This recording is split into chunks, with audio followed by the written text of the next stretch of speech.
नमस्कार, आप सभी का स्वागत है। और आज हम लोग एक ऐसे इकोनॉमिक्स के टॉपिक पे बात करेंगे जो कि एनसीईआरटी बेस्ड है। मतलब अगर आप एनसीईआरटी पढ़ते हैं या फिर बिहार बोर्ड में पढ़ते हैं या आईसीएसई बोर्ड में पढ़ते हैं, जो माइक्रो इकोनॉमिक्स का बेसिक कंसेप्ट है, माइक्रो इकोनॉमिक्स में जो कॉस्ट का बेसिक कंसेप्ट है उसको हम समझेंगे।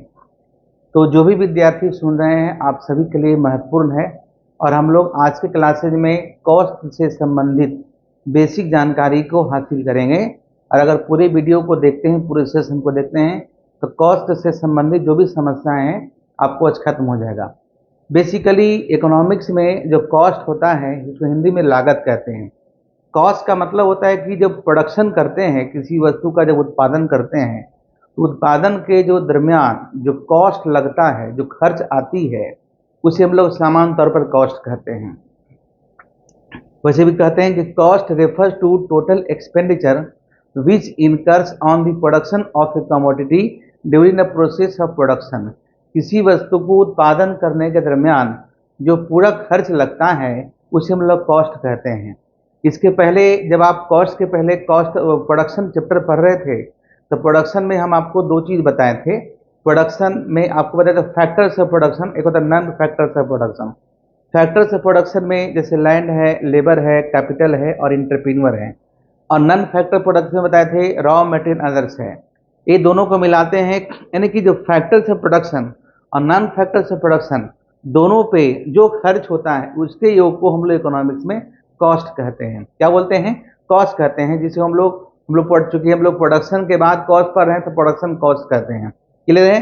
फिर से समझिए, cost refers to total expenditure which incur during the process of production on factors of production and non factors of production. Clear है? लेकिन हम आपको बता दें, क्योंकि आप जब किसी भी एग्जाम में बैठते हैं, खासकर आजकल जितना एग्जाम है सब में जो है ऑब्जेक्टिव क्वेश्चन कंपलसरी कर दिया है। तो कॉस्ट का जो शुरुआती बेसिक कंसेप्ट है उसको हम समझेंगे। और चलिए हम आप लोग को बोर्ड पे ले चलते हैं। बेसिकली देखिए, कॉस्ट जब हम बात करते हैं, कॉस्ट इसको हिंदी में कहते हैं बाबू लागत। तो एक टर्म आता है जिसका नाम है रियल कॉस्ट। नाम सुनते हैं? रियल कॉस्ट मतलब वास्तविक लागत। तो रियल कॉस्ट का जो कंसेप्ट है प्रोफेसर मार्शल के द्वारा दिया गया। जब हम प्रोडक्शन करते हैं तो जो हमें जो सप्लायर्स होते हैं, जो कि जो सर्विसेज देते हैं, जिसको जो पेन होता है, डिस्कम्फर्ट्स होता है, सेक्रीफाइस होता है, उसे हम लोग क्या कहते हैं? रियल कॉस्ट कहते हैं। तो बेसिकली एक नंबर का क्वेश्चन पूछा हुआ है बहुत सारे एग्जाम में। तो रियल कॉस्ट क्या हुआ? तो रियल कॉस्ट एक साइकोलॉजिकल कॉस्ट है जो कि मार्शल के द्वारा दिया गया कि जब हम प्रोडक्शन करते हैं तो जो वर्कर्स काम करते हैं, कि हम ही आपको पढ़ा रहे हैं, तो हम आपके सामने खड़ा है ना, हम अपने इस समय दूसरे काम कर सकते थे, है ना। तो उसी तरीके से जो रियल कॉस्ट है, रियल कॉस्ट है is a major in terms of a psychological cost है। इसलिए क्लियर हो गया। अब चलिए हम लोग आगे बात करते हैं। एक आता होगा आपके सामने, पढ़ते होंगे रियल कॉस्ट। एक होता है अपॉर्चुनिटी कॉस्ट। अपॉर्चुनिटी कॉस्ट क्या होता है? इसको हम लोग कहते हैं अवसर लागत। क्या बोलते हैं? अवसर लागत।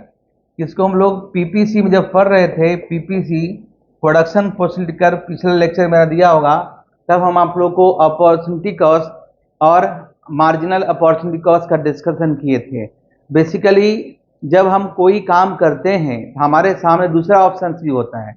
अगर हम ये काम नहीं करते तो, या फिर हम ये काम कर रहे हैं तो इसके पहले जो काम छोड़ रहे हैं, दोनों में कंपेयर करते हैं कि दोनों में बेहतरीन कौन अच्छा। कोई भी जब भी हम लोग कोई काम करते हैं, चलिए बोर्ड पे ले चलते हैं। देखिए यहाँ पे, इसको समझिए पहले। देखिए जो अवसर लागत क्या है, बेसिकली अपॉर्चुनिटी कॉस्ट जो होता है कि अगर हम एक काम वाले की, अगर कोई व्यक्ति पूरे एरिया में अगर एक किसान है, अगर धान की खेती करता है, ऐसे समझिए, थोड़ा समझ में आएगा। देखिए जैसे कि आप पीपीसी पढ़े थे, थोड़ा सा बता दें, वैसे डिटेल में वहाँ का वीडियो पड़ा हुआ देख लीजिएगा। यहाँ देखिए, अगर एक्स है, यहाँ वाई है, यहाँ व्हीट का उत्पादन करते हैं, यहाँ पैडी का उत्पादन करते हैं। मान लीजिए कि आपका 200 किलो है, ये आपका कितना है 300 किलो है। तो ए अगर हम ए उत्पादन करना चाहते हैं तो हमें पूरा सेक्रीफाइस करना पड़ेगा। तो अगर हमको मान लेते हैं ओ ए है, ये मान ले ओ बी है, तो ओ ए का जो अपॉर्चुनिटी कॉस्ट क्या होगा, ओ बी का सेक्रीफाइस अमाउंट होगा। तो basically opportunity cost is the next best alternative forgone. Clear. तो ये बेसिक कंसेप्ट था जो पहले हम लोग को डिस्कस कर चुके हैं। लेकिन आज जो हम लोग पढ़ने वाले हैं कॉस्ट, लिखिए मीनिंग ऑफ कॉस्ट, लिखिए, दिखाते हैं, लिखिए meaning of cost. Cost refers to total expenditure, cost refers to total expenditure which incurs on the production of a commodity, which incurs on production of a commodity, which incurs on production of a commodity.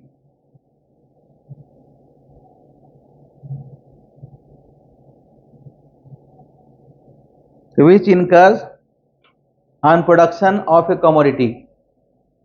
Clear है। तो कहिएगा sir कौन सा, तो जैसे देखिए एक इसमें होता है, मैंने बताया फैक्टर्स ऑफ प्रोडक्शन, उत्पादन के साधन। तो उत्पादन के साधन क्या क्या होते हैं, जैसे लैंड होते हैं, बताया ना, एक लेबर होता है जिसको श्रम कहते हैं, तीसरा कैपिटल है, और चौथा आपका इंटरप्रेन्योर है। ठीक है, चौथा आपका इंटरप्रेन्योर है। तो लैंड के लिए क्या देते हैं, रेंट देते हैं।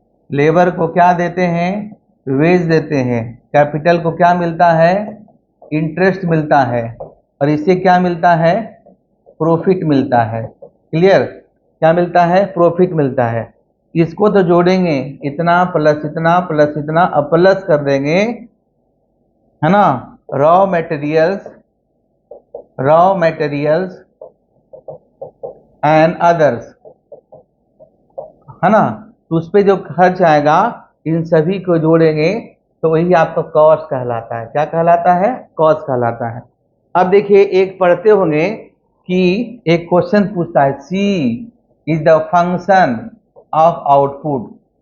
ठीक है, सी क्या है, इसको पढ़ते हैं, cost is function of output. लागत जो है उत्पादन का फलन है। अगर आपसे पूछे कि मीनिंग ऑफ कॉस्ट फंक्शन क्या है, मीनिंग ऑफ कॉस्ट फंक्शन, लागत फलन का अर्थ बताइए। तो cost function shows the functional relationship, cost function shows the functional relationship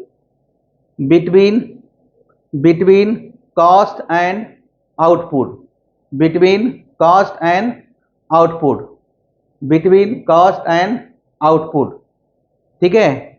अब देखिए कॉस्ट दो प्रकार का होता है, जैसे प्रोडक्शन पढ़ते हैं ना, प्रोडक्शन में एक पढ़ते हैं शॉर्ट रन प्रोडक्शन, एक पढ़ते हैं लॉन्ग रन प्रोडक्शन। तो शॉर्ट रन प्रोडक्शन में क्या होता है कि there are some fix factors and there are some variable factor, है ना। लेकिन जो होता है कि आपका लॉन्ग रन में जो प्रोडक्शन पढ़ते हैं, तो लॉन्ग रन में कोई भी आपका जो है वेरिएबल फैक्टर नहीं होता है, ये सारा का सारा जो है आपका, सॉरी, कोई भी फिक्स फैक्टर होता है, सारा का सारा आपका लॉन्ग रन में वेरिएबल होता है। क्लियर है। तो शॉर्ट रन प्रोडक्शन को आज हम लोग देखते हैं, जो कि आपको पुस्तक में दिया हुआ है। अगर एनसीईआरटी उलटते हैं तब देखिए, short run production cost, short run production cost, basically जो टोटल कॉस्ट होता है TFC प्लस क्या, TVC। प्रोडक्शन पढ़ते थे ना, short run production and long run production, where TC का मतलब होता है टोटल कॉस्ट, TFC का मतलब होता है टोटल फिक्स कॉस्ट, और TVC का मतलब होता है total variable cost. Total variable cost लिख लीजिए। आगे बताते हैं TFC क्या होता है।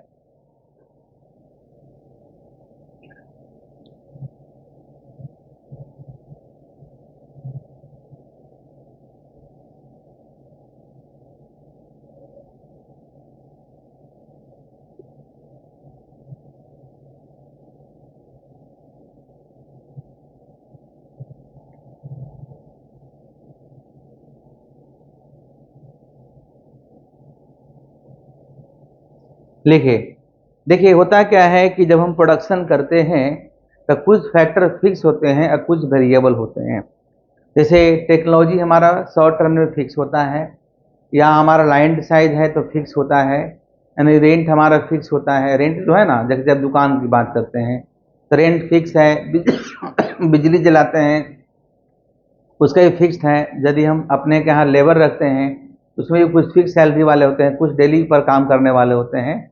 तो बहुत सारी चीज़ है, इस पर आपको देखते हैं। बैंक में से जो लोन लिए हैं उस पर जो इंटरेस्ट पेमेंट करते हैं वो फिक्स होता है। आपका दुकान चले, आपका जो है बिजनेस चले, आपका ना चले, आपको जो फिक्स किया गया है बैंक के द्वारा वो आपसे लेगा।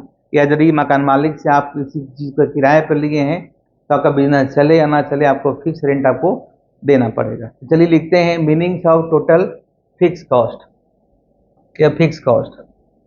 लिखिए meaning of total fix cost. Meaning of total fix cost, इसको हिंदी में कहते हैं कुल स्थिर लागत का अर्थ। लिखिए TFC is that cost which does not change with change in level of output। कुल स्थिर लागत वह लागत है, स्थिर लागत वह लागत है जो जो उत्पादन में परिवर्तन के साथ जो उत्पादन में परिवर्तन के साथ परिवर्तित नहीं होता। जैसे मान लिया कि कोई क्लासरूम है, उस क्लासरूम में एक बच्चा पढ़े या दो बच्चा, अगर क्लासरूम का अगर कैपेसिटी 100 बच्चे का है तो अगर एक बच्चा पढ़े या 100 बच्चा पढ़े, मकान मालिक का जो रेंट देना उतना ही लगेगा। क्लियर है ना? हाँ, लेकिन अगर टीचर की संख्या बढ़ जाएगी तो कॉस्ट बढ़ जाएगा। तो जो टीचर पढ़ाने के लिए आते हैं वो उसको जो हम लोग क्लास वाइज पेमेंट करते हैं वो वेरिएबल कॉस्ट हुआ, लेकिन जो मकान मालिक को रेंट देते हैं वो फिक्स कॉस्ट हुआ। या चलिए हम लोग पैनल बैंक से लिए हैं, अगर इस पर हम एक बच्चा पढ़ाएं या 10 बच्चा पढ़ाएं तो इसका जो रेट ऑफ जो हम EMI जाता है वो हमारा फिक्स EMI जाएगा। ये जो हमारा इंटरेस्ट लगता है इंटरेस्ट फिक्स लगेगा, इसमें कोई परिवर्तन नहीं होगा। क्लियर है? तो टोटल फिक्स कॉस्ट लिखो, total fix cost is also known as indirect cost और overhead cost. Total fix cost TFC is also known as TFC is also known as, है ना, इनडायरेक्ट कॉस्ट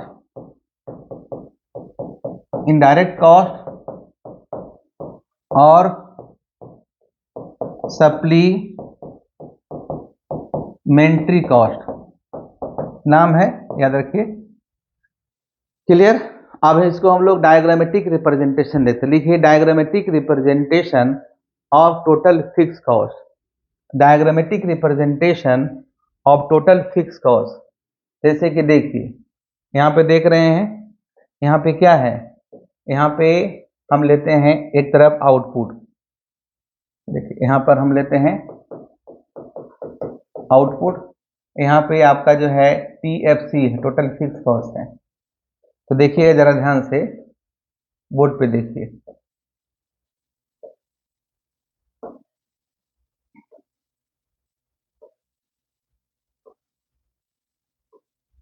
हम क्या देख रहे हैं, यहाँ पर अगर जीरो है 1 है, 2 है, 3 है, 4 है, 5 है, 6 है, 7 है, कुछ भी है। तो जो हमारा अगर रेंट 10,000 है तो ये 10,000 ही लगेगा। अगर जीरो आउटपुट है, कोविड में अगर जीरो आउटपुट हुआ तो उस पर भी जो रखना था बिजली का फिक्स रेंट सरकार ने भी नहीं छोड़ी, तो मकान मालिक क्यों छोड़ेंगे, है कि नहीं। तो देखिए हमारा फिक्स है, आउटपुट हमारा चेंज हो रहा है लेकिन कॉस्ट हमारा फिक्स है, कॉस्ट हमारा फिक्स होता है। तो इसका जब डायग्राम बनाइएगा इस तरीके से, देखिए इसका जब डायग्राम बनाइएगा इस तरह से, इधर आप लेते हैं टोटल फिक्स कॉस्ट, इधर लेते हैं आउटपुट, है ना। तो देखिए इधर आप बनाते हैं, यहाँ पे देखिए 1 2 3 4 5 6 7, कुछ भी है 1 2 3 4 5 6 7। यहाँ पर अगर हम मान लेते हैं 5 है, 10 है, 15 है, 20 है, 5 10 15 और 20। तो हम क्या देख रहे हैं कि ये हमारा 0 है तो 10 होगा, 1 है तो 10 होगा, 2 है तो 10 होगा, 3 तो 10 ही रहेगा। ये हमारा चेंज नहीं होगा, तो ग्राफ हमारा ऐसा बनेगा, है ना। ग्राफ हमारा ऐसा बनेगा, लिख लीजिए। क्या लिखिएगा कि the shape of TFC, the shape of TFC is parallel to x axis, the shape of TFC is parallel to x axis। के सामने ऐसे अब बनाते हैं, इस तरीके से आपको आएगा, है ना। इसका नाम दे सकते हैं, दिया जाता है बुक्स वगैरह में अगर पढ़ते हैं। तो यहाँ ए हो गया, ए बी हो गया, सी है, डी है, ई है, एफ है, जी है, वाई एक्सिस है, एक्स एक्सिस है। क्लियर है। उसी तरीके से लिखिए टोटल वेरिएबल कॉस्ट, ये हो गया टोटल फिक्स कॉस्ट। अब लिखिए meaning of total variable cost, तो लिखिए total variable cost is that cost, total variable cost is that cost, total variable cost is that cost which changes with the change in the level of output, which changes with the change in the level of output, which changes with the change in the level of output। कुल परिवर्तनशील लागत वह लागत है जो उत्पादन में परिवर्तन के साथ परिवर्तित होता है, जो उत्पादन में परिवर्तन के साथ परिवर्तित होता है, जो उत्पादन में परिवर्तन के साथ परिवर्तित होता है। लिखिए जो टोटल वेरिएबल कॉस्ट है TVC, क्या बोलते हैं TVC, TVC is also known as, TVC is also known as prime cost, prime cost और डायरेक्ट कॉस्ट, प्राइम कॉस्ट और डायरेक्ट कॉस्ट, है ना। प्राइम कॉस्ट और डायरेक्ट कॉस्ट, इसको हम लोग कहते हैं, अलग अलग नाम बता दिए। जैसे कि आपका एग्जांपल है एक्सपेंसेज ऑन रॉ मटेरियल, उसके बाद वेजेज ऑफ कैजुअल वर्कर्स है, एक्सपेंसेज ऑन आपका जो है इलेक्ट्रिसिटी एक्सेट्रा, है ना। वेरिएबल कॉस्ट आपका है जैसे कि मैंने बताया था। अब लिखिए diagrammatic representation of, diagrammatic representation of total variable cost, total variable cost, यहाँ से हटा देते हैं इसको। अब इसको अलग, ये नंबर है समझाने के लिए ताकि आप समझें ग्राफ को। जैसे यहाँ TVC लेते हैं तो जो आपका नंबरिंग है समझाते हैं, आप लिख लीजिए, इसे लिखना देते हैं 0 10 18 24, 0 है, 10 है, 18 है, 24 है ना। उसके बाद आपका है 28 32, 28 32 और 38, इस तरीके से है। ये अलग बुक में अलग नंबर समझाने के लिए दिया गया है। तो देख रहे हैं कि जब हमारा आउटपुट 0 होगा, ऐसे इसमें देखिए, इसमें जो है ना एक ऐसे हम बता देंगे, अभी जो हम पढ़ेंगे इसमें क्वेश्चन पूछता है कि जो TFC पढ़े ना, TFC कभी भी 0 से स्टार्ट नहीं होता है, TFC हमेशा एबव द ओरिजिन स्टार्ट होता है, TFC कभी 0 से स्टार्ट नहीं होता है, ठीक है। लेकिन जो देख रहे हैं टोटल वेरिएबल कॉस्ट, अगर आउटपुट हमारा क्या है 0 है तो कॉस्ट भी हमारा क्या है 0 है। क्लियर है। आउटपुट हमारा बढ़ा तो कॉस्ट हमारा बढ़ा, लेकिन टोटल फिक्स कॉस्ट हमारा कांस्टेंट रहेगा। तो चलिए लिखते हैं हम लोग, लिखिए।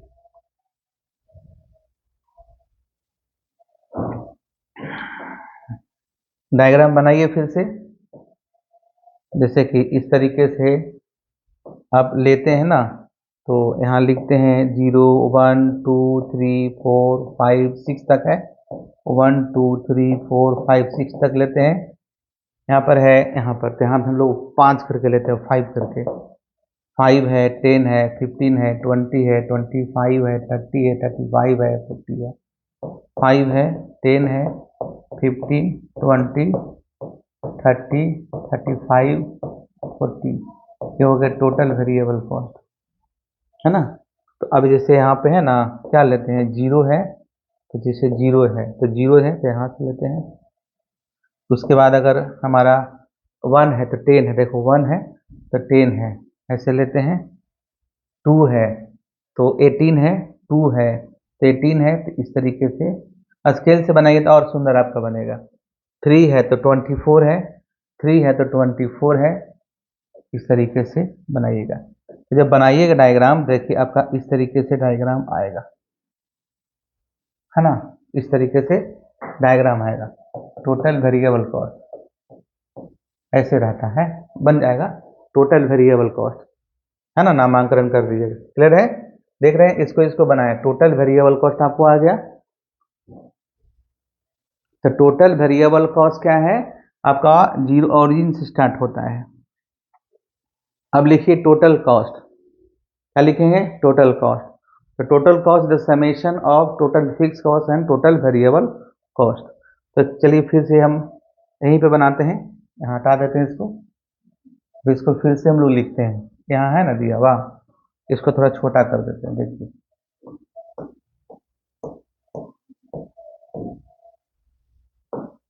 जैसे यहाँ पे आउटपुट है ना, तो आउटपुट को क्यू से रिप्रेजेंट करते हैं। 0 1 2 3 4 5 6 तक लेते हैं। यहाँ पे टोटल फिक्स कॉस्ट था, कितना था, 0 था, फिर भी 10 था, 10 था, 10 था, इस तरीके से, है ना। अब यहाँ पे यहीं हम जोड़ के निकाल सकते हैं, क्या कर, देखो यहाँ कर दिए। अब थोड़ा सा छोटा कर लेते हैं, तो यहाँ पे टोटल कॉस्ट जो हो जाएगा इक्वल टू TFC प्लस क्या, TVC।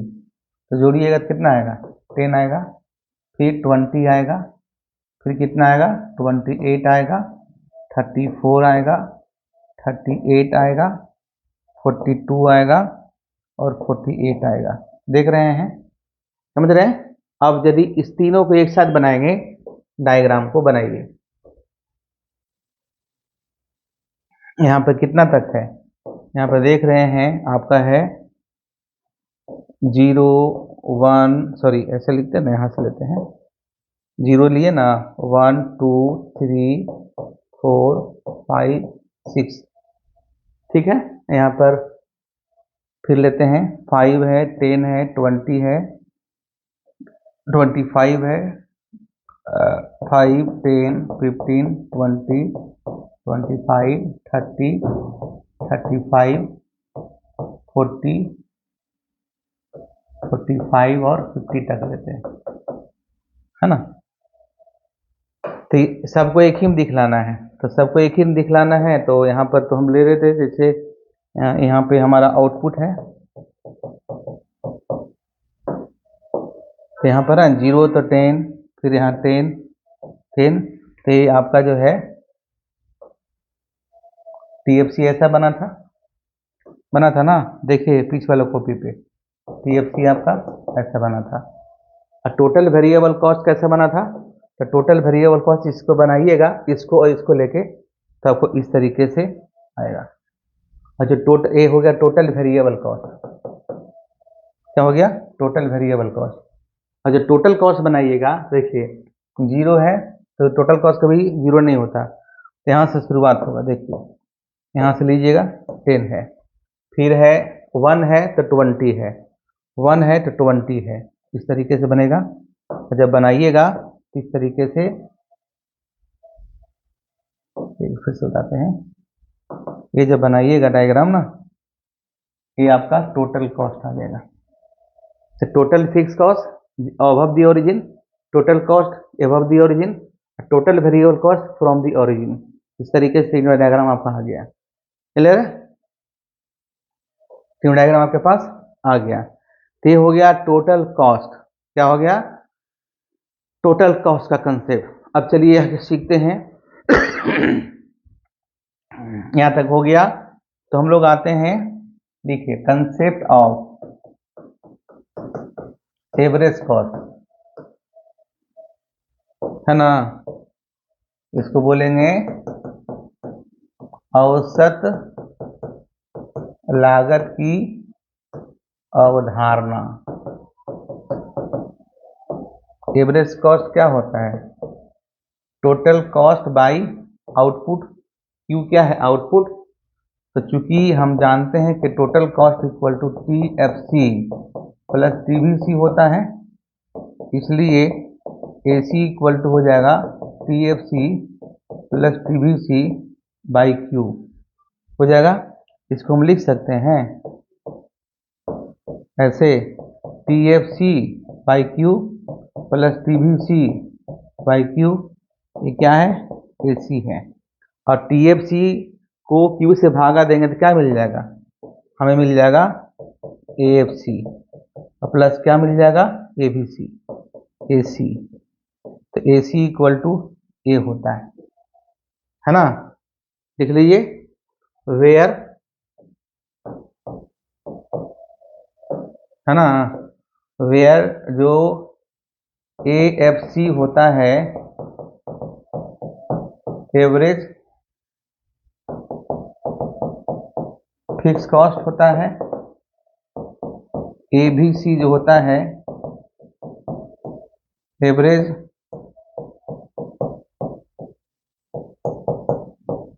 वेरिएबल कॉस्ट होता है, एवरेज वेरिएबल कॉस्ट होता है। चलिए, एक बच्चे का क्वेश्चन था कि सर इमेजिनरी कॉस्ट क्या होता है? बेसिकली जब हम उत्पादन किए हुए वस्तुओं को बाजार में बेचते हैं तो बाजार में अपना सेल बढ़ाना चाहते हैं, तो इमेजिनरी कॉस्ट को सेलिंग कॉस्ट भी कहते हैं। लिख सकते हैं ऐसे, पहले आगे बढ़ूंगा फिर बता दूं। Selling cost, imaginary cost, that is called advertisement cost. When a producer expend some amount of money on advertisement, like wall painting, like advertisement on TV, like advertisement on radio और etc.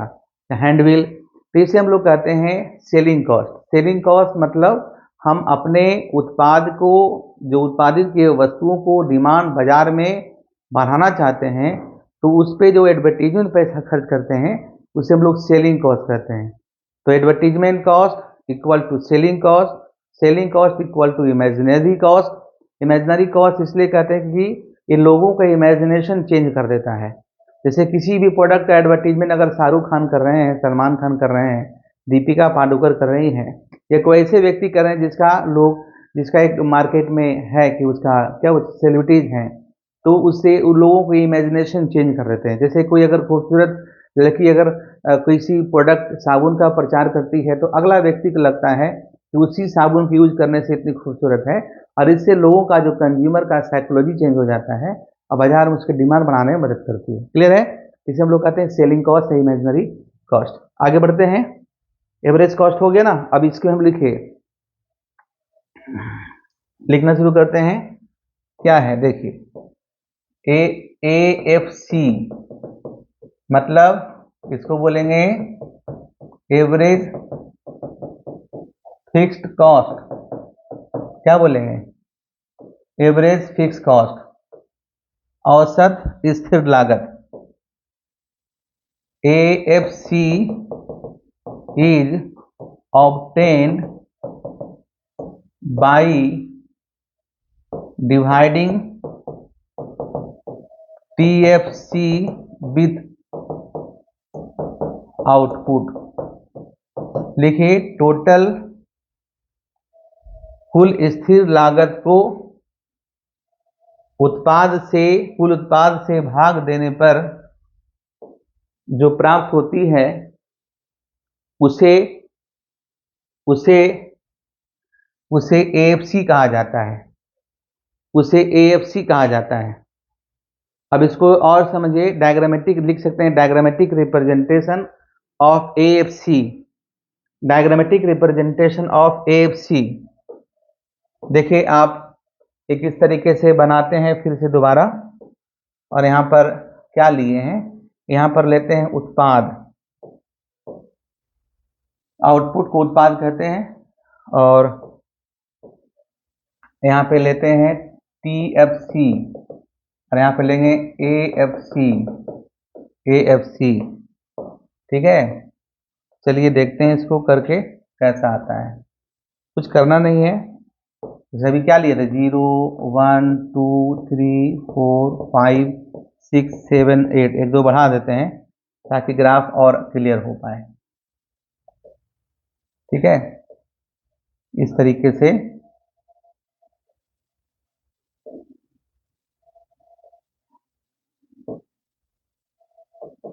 यहाँ क्या देख रहे हैं, 10 लेते हैं, 10 है, 10 है, 10 है, सब 10 होगा।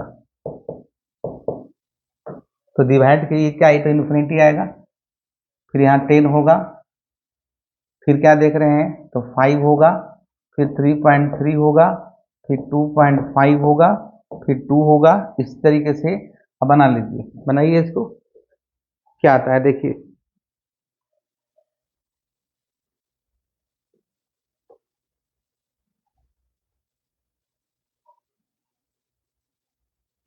वन पॉइंट सेवन, 1.4, 1.7, 1.4 और 1.25, इस तरीके से आपको आएगा। इसके बाद क्या करना है, इसको चित्र बनाना है, डायग्रामेटिक रिप्रेजेंटेशन। आराम से बनाते हैं, देखिए 1 2 3 4 5 6 7 8, 1 2 3 4 5 6 7 और 8। इधर लेते हैं, इसको लेते हैं एवरेज वेरिएबल कॉस्ट को, तो मैक्सिमम कितना है, 10 है, तो लेते हैं 1 करके, ज़्यादा क्लियर दिखेगा। 1 2 3 4 5 6 7 8 9 10, 1 2 3 4 5 6 7 8 9 10। ये क्या है, एएफसी ले रहे हैं, है ना, क्या ले रहे हैं, एएफसी, एएफसी ले रहे हैं।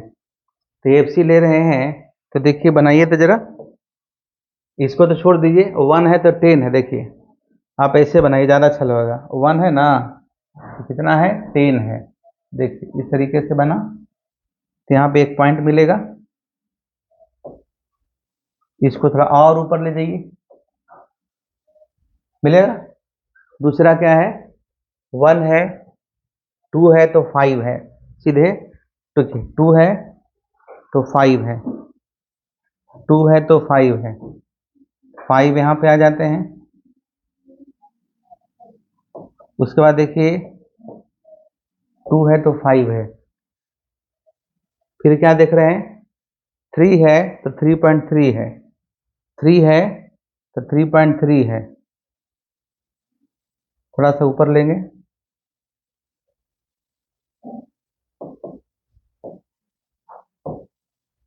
फिर देखिए क्या है, 4 है तो 2.5 है, 4 है तो 2.5 है, 4 है 2.5 है, फिर क्या देख रहे हैं, 6 है तो 1.7 है, 6 है 5, सॉरी 5 है तो 2 होगा, 5 है तो 2 है, तो एकदम 2 एग्जैक्ट बनेगा यहाँ पे। फिर 6 है तो 1.7 है, 6 है तो 1.7 है, चलिए यहाँ लेते हैं 1.7, फिर कितना है, 1.4 है, थोड़ा सा और कमेगा, 1.4 यहाँ लेंगे, 1.4 बनेगा। फिर देख रहे हैं कि 1.25 है, 1.25 है, तो इस तरीके से यहाँ लेते हैं, यहाँ बना, यहाँ बना, यहाँ बना, यहाँ बना, अलग अलग पॉइंट है। अब इसको क्या करना है, मिला दीजिए। जब मिलाइएगा, क्लियर है, तो रेक्टेंगुलर हाइपरबोला की तरह है। A B C D E F G H कुछ भी है, पी ए एफ सी होगा। ए एफ सी ये क्या हो गया, average variable cost, sorry average fix cost, average fix cost, average fix cost, average fix cost, average fix cost.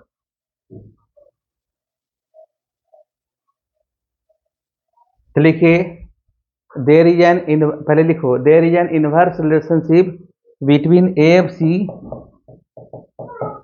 And output. There is an inverse relationship between there is an inverse relationship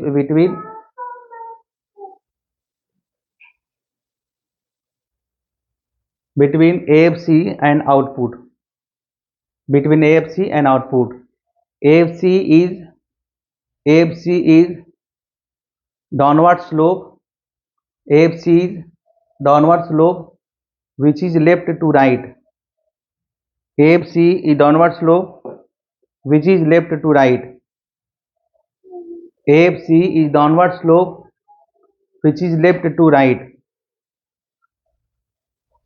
और लिखिए कि जो AFC का graph है ना, वो ना तो कभी x को टच करेगा ना तो कभी y को टच करेगा। क्यों? क्योंकि TFC कभी जीरो नहीं होता। लिखिए, AFC will neither touch या will never touch x axis nor touch y axis, nor touch y axis। AFC ना तो कभी x को टच करेगा ना तो कभी y को टच करेगा। There is so because TFC is never zero. AFC का जो ग्राफ है, AFC जो है आउटपुट और AFC में ऋणात्मक संबंध को बताता है। AFC का जो स्लोप है डाउनवर्ड होगा, जो लेफ्ट से राइट होगा। उसके बाद आपका जो AFC ग्राफ है वो आपका ना तो कभी x को टच करेगा ना तो कभी y को टच करेगा। लिख सकते हैं, AFC का जो ग्राफ है ना तो कभी x को टच करेगा ना तो कभी y एक्सिस को टच करेगा। ऐसा इसलिए होगा क्योंकि TFC कभी जीरो नहीं होता। ऐसा इसलिए होगा क्योंकि TFC कभी जीरो नहीं होता, TFC कभी जीरो नहीं होता। ठीक है, उसके बाद आते हैं हम लोग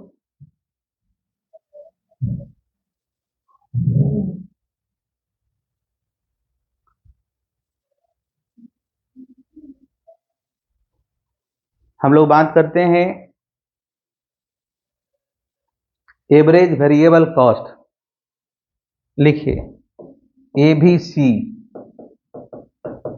ABC मतलब होता है एवरेज वेरिएबल कॉस्ट। इसको बोलते हैं औसत परिवर्तनशील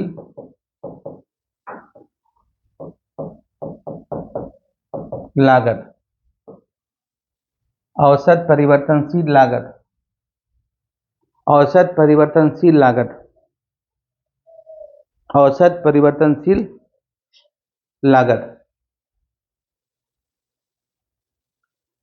लिखिए, वेन ऐसे लिखिए, ABC is obtained, ABC is obtained, ABC is obtained, ABC is obtained by dividing TBC, by dividing TBC,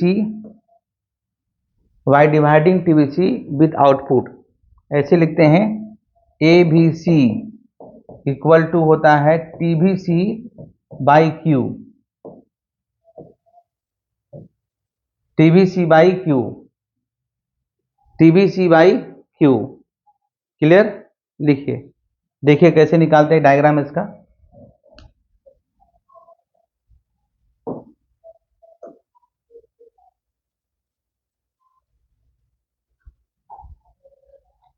चलिए किसका टेबल लेते हैं, बनाते, लिखिए 1 2 3 से लेके 8 तक लिखते हैं हम लोग उसको,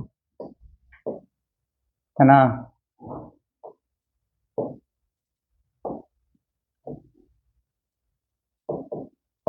एक तरफ लीजिए आउटपुट, एक तरफ लिखिए TVC, और यहाँ लिखिए ABC। यानी ABC क्या होगा, TVC TVC/Q। ठीक से लिख देते हैं, TVC/Q।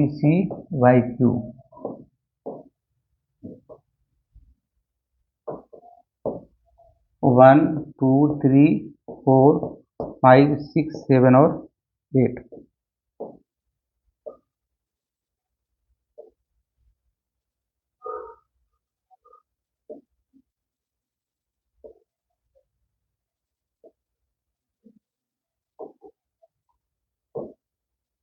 TVC, तो TVC देख रहे हैं यहाँ पे है 10 है 18 है, लिख देते हैं 10 18 24 28। 10 18 24 28 32। उसके बाद लिखिए 38 46, 38 46 और 62 62,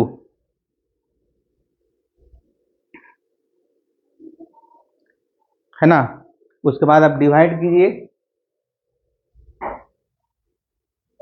कैसे डिवाइड कीजिएगा, 10 को 1 से तो 10 होगा, फिर 9 होगा, फिर 8 होगा, है ना, फिर 8 होगा, 7 होगा, 6.4 होगा, 7 है 6.4 है, इस तरह से निकालिए, हमारा निकाला हुआ पहले से 6.3 6.6 6.3 6.6, और फिर आपका अंत में है 7.7 7.7। और इसके बाद इसका डायग्राम बनाना है।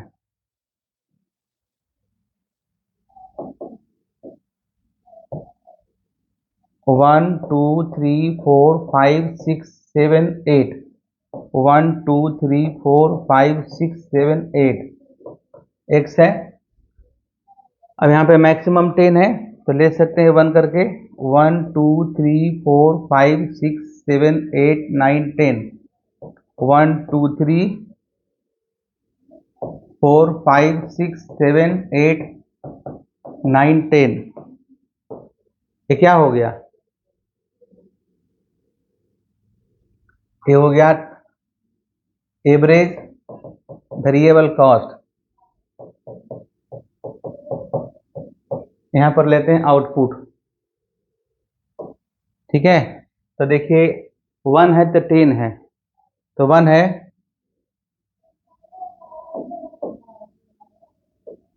1 है तो 10 है, यहाँ बना दीजिए, बनाना है तो 2 है तो 9 है, 2 है तो 9 है, 2 है तो 9 है, और 4 3 है तो 8 है, 3 है तो 8 है, ऐसे बनाइए। और 4 है तो 7 है, 4 है तो 7 है,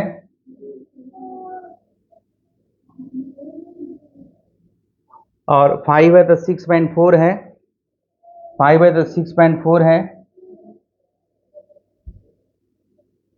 ना। इस तरीके से बनाइएगा, बनेगा। फिर आपका 6 है तो 6 है तो 6.3 है, 6.3 में थोड़ा सा नीचे लेंगे,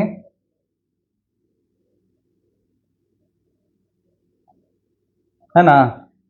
फिर आपका 6.6 है तो 6.6 थोड़ा सा ऊपर हो जाएगा, ऐसे ये हट जाएगा। फिर आपका जो है 7.7 है फिर आपका 7.7 है। ओह, बनाइएगा, देखिए मिट गया गलती से। तो ये डायग्राम जो है आपका, ये जो डायग्राम है ना, देखिए दिक्कत हो गई थोड़ा सा, इसको बनाइएगा, बना लीजिएगा ना, जो निकाले हैं तो डायग्राम बनाइएगा, इस तरीके से आपको आएगा। यानी एवरेज वेरिएबल कॉस्ट जो है यू शेप होगा, एवरेज वेरिएबल का कैसा होगा, यू शेप होगा।